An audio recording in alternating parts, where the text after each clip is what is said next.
ચાલો મિત્રો, આજે હું તમારી સાથે શેર કરીશ રીંગણના ઓળાની રેસીપી. તો સૌ પ્રથમ એક પેન લઈ તેમાં 2 મોટી ચમચી જેટલું તેલ નાખી.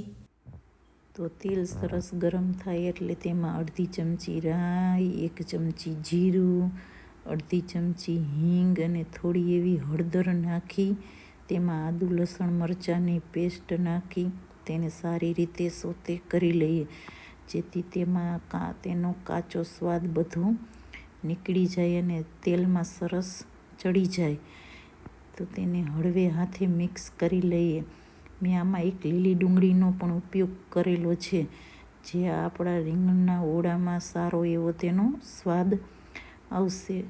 તો તમે જોઈ શકો છો કે આપણા મસાલા સરસ તેલમાં ચડી ગયા છે. તો ગેસની ફ્લેમ ધીમી કરી તેમાં 1 ચમચી જેટલા વટાણા નાખી તેને પણ તેલમાં સારી રીતે સોતે કરી લઈએ, જેથી વટાણાનો પણ કાચો સ્વાદ બધો નીકળી જાય.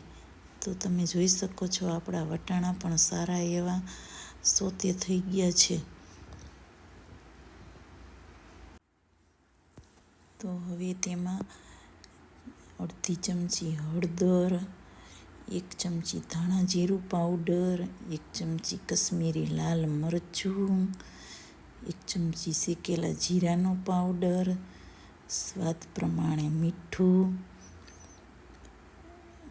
નાખી તેને સારી રીતે મિક્સ કરી લઈએ. હવે તેમાં 1 મોટી ચમચી ટમેટાની પ્યુરી નાખી તેને સારી રીતે મિક્સ કરી લઈએ, જેથી આપણા મસાલા તેલમાં બળે નહીં અને સારી રીતે મિક્સ થઈ જાય. તો તમે જોઈ શકો છો કે આપણા મસાલા અને ટમેટાની પ્યુરી મિક્સ થઈને સરસ રીતે ચડી ગયા છે અને તેની સાઈડમાંથી તેલ પણ છૂટું પડી ગયું છે.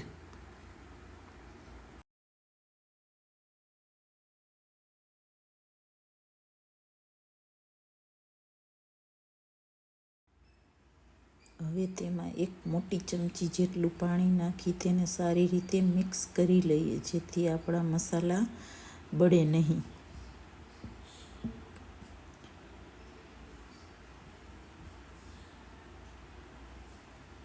એક મીડિયમ સાઈઝનું રીંગણ લઈ તેને શેકી અને આ રીતે મેં તેને મેશ કરી લીધું છે. તો હવે તેમાં નાખી અને સારી એવું મિક્સ કરી લઈએ. તો તમે જોઈ શકો છો કે આપણો મસાલો અને રીંગણ સારું એવું મિક્સ થઈ ગયું છે અને તેની સાઈડમાંથી તેલ પણ છૂટું પડવા લાગ્યું છે.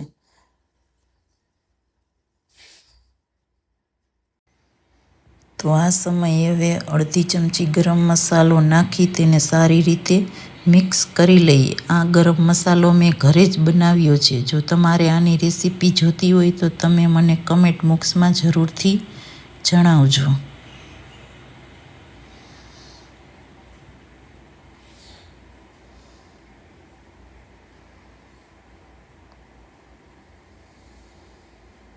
તો મસાલો સરસ મિક્સ થઈને તેની સાઈડમાંથી તેલ પણ છૂટું પડી ગયું છે. હવે લીલા ધાણા નાખી તેને સરસ મિક્સ કરી લઈએ.